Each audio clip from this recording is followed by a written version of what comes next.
ओम शांति। आज हम समझने जा रहे हैं 2 दिसंबर 2025 की मुरली के गहरे सार को। इसमें वो कौन सी खास बातें हैं जो हमें पवित्रता के रास्ते पर आगे बढ़ने में मदद करती हैं। तो चलिए साथ मिलकर इस आध्यात्मिक सफर को शुरू करते हैं। पूरी मुरली का जो सार है ना, वो एक बहुत ही गहरे आइडिया के आसपास घूमता है, और वो है एक भूला हुआ वायदा। जरा सोचिए, एक ऐसा वायदा जो आत्मा ने परमात्मा से किया था, और अब इस खास समय पर वही वायदा याद दिलाने का वक्त आ गया है। अच्छा, तो इस ज्ञान को ठीक से समझने के लिए हम 6 जरूरी पॉइंट्स पर बात करेंगे। सबसे पहले देखेंगे वो दिव्य वायदा क्या है, फिर पूज्य और पुजारी में क्या फर्क है ये समझेंगे, और ऐसे ही आगे बढ़ते हुए आखिर में हम कर्मातीत अवस्था के लक्ष्य तक पहुंचेंगे। तो चलिए सबसे पहले बात करते हैं उस दिव्य वायदे की जो इस पूरी शिक्षा की नींव है। देखिए, ये जो ज्ञान है ये कोई नया उपदेश नहीं है। ये तो समझिए उस वायदे का एक जवाब है, एक दिव्य जवाब। और ये मिलता कब है? ये उस समय मिलता है जब भक्ति का लंबा सफर अपने आखिर में पहुंचता है और आत्मा पूरी तरह से, पूरी शिद्दत से परमात्मा को याद करती है।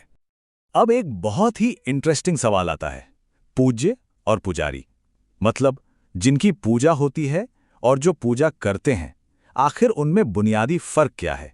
चलिए इस अंतर को समझते हैं। क्या कभी ये ख्याल आया है कि देवताओं में ऐसा क्या खास है, ऐसी कौन सी बात है जो उन्हें पूज्य बना देती है? इसका जवाब बहुत गहरा है, उनके होने के, उनके अस्तित्व के सार में ही छुपा हुआ है। तो फर्क देखिए कितना साफ है। देवता पूज्य क्यों हैं? क्योंकि वो हमेशा सुख की स्थिति में रहते हैं, उन्हें किसी को भी याद करने की जरूरत ही नहीं है। वहीं दूसरी तरफ पुजारी हैं जो सुख को ढूंढ रहे हैं, उसकी तलाश में हैं, इसीलिए वो हमेशा दूसरों को याद करते हैं। तो एक तरह से एक देने वाला है और दूसरा मांगने वाला। चलिए अब एक और बहुत जरूरी बात पर आते हैं, परमात्मा के आने का समय। आखिर ये इतना खास और अनोखा क्यों माना जाता है? यहां पर एक बहुत कॉमन बिलीफ को, एक आम धारणा को चैलेंज किया गया है। हम अक्सर सुनते ना कि भगवान हर युग में आते हैं, लेकिन मुरली में ये बहुत साफ साफ बताया गया है कि उनका आना पूरे 5000 साल के ड्रामा में सिर्फ एक बार होता है, सिर्फ एक बार, उस सबसे कल्याणकारी समय पर। और जानते हैं उस खास समय को क्या कहते हैं? संगम युग, मतलब 2 युगों का संगम।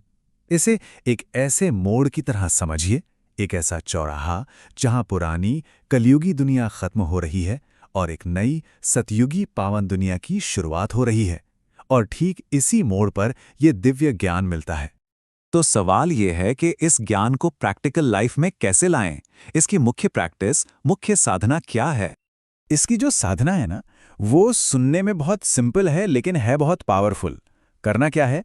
बस देह के एहसास से ऊपर उठकर अपने आप को एक ज्योति बिंदु आत्मा समझना है और सिर्फ एक निराकार पिता को याद करना है। और यही वो तरीका है, वो विधि है जिससे आत्मा अपनी खोई हुई पवित्रता को फिर से पाती है। ये मैं शरीर हूं, इस धोखे से निकलकर मैं एक आत्मा हूं, इस सच्चाई में जीने का सफर है। और असल में यही सच्चा स्पिरिचुअल ट्रांसफॉर्मेशन है। हाँ, लेकिन ये जो बदलाव है ये एक पल में नहीं होता। ये एक पूरा सफर है जिसके अपने अलग अलग पड़ाव हैं। तो आइए उन स्टेजेस को समझते हैं। इस सफर में मेनली 3 स्टेजेस हैं। सबसे पहली स्टेज है ब्राह्मण बनना, यानी परमात्मा के डायरेक्ट स्टूडेंट्स। फिर जब इस ज्ञान को जीवन में पूरी तरह से धारण कर लेते हैं तो वही आत्मा देवता बनती है। और फिर जैसे जैसे समय बीतता है और पवित्रता की डिग्री थोड़ी कम होती है, तब आती है क्षत्रिय अवस्था। और सबसे इंटरेस्टिंग बात जानते हैं क्या है? ये कोई हजारों साल चलने वाला लंबा चौड़ा हिस्टोरिकल प्रोसेस नहीं है। इन तीनों ही अवस्थाओं की जो नींव है वो इसी छोटे से संगम युग में एक ही समय पर रखी जाती है। ये तो एक स्पिरिचुअल रेवोल्यूशन है जो अभी इसी वक्त हो रहा है। तो चलिए अब हम पहुंचते हैं अपने डिस्कशन के सबसे आखिर में और सबसे जरूरी हिस्से पर। इस पूरे सफर का फाइनल गोल क्या है और अपनी रोज की जिंदगी में हम इसे कैसे अपना सकते हैं? तो प्रैक्टिकल लाइफ के लिए इस ज्ञान का निचोड़ क्या है? कुछ बहुत ही सिंपल लेकिन पावरफुल बातें हैं। पहली, परमात्मा की सबसे ऊंची सलाह यानी श्रीमत पर चलना। दूसरी, अपने अंदर डिवाइन क्वालिटीज को लाना। तीसरी, सबको रिस्पेक्ट देना लेकिन मन से याद किसी को नहीं करना। और चौथी, खुद पावन बनने की कोशिश करना और दूसरों को भी प्रेरणा देना। और ये जो सारी मेहनत है, ये जो सारा पुरुषार्थ है, इसका अल्टीमेट गोल है कर्मातीत अवस्था को पाना। अब इसका मतलब ये नहीं कि कर्म करना ही छोड़ देना है, नहीं, इसका मतलब है कर्म के बंधन से आजाद हो जाना। बस कल्पना कीजिए, लाइफ का हर काम एक हल्केपन से हो रहा है, जैसे कोई खेल हो, बिना किसी बोझ के, बिना किसी टेंशन के। और आखिर में मुरली से एक बहुत शक्तिशाली वरदान मिलता है, एक ऐसी ब्लेसिंग जिससे अपनी खुशी की एक झलक से ही दुख के माहौल को ऐसे बदला जा सकता है जैसे सूरज आते ही अंधेरा खत्म हो जाता है।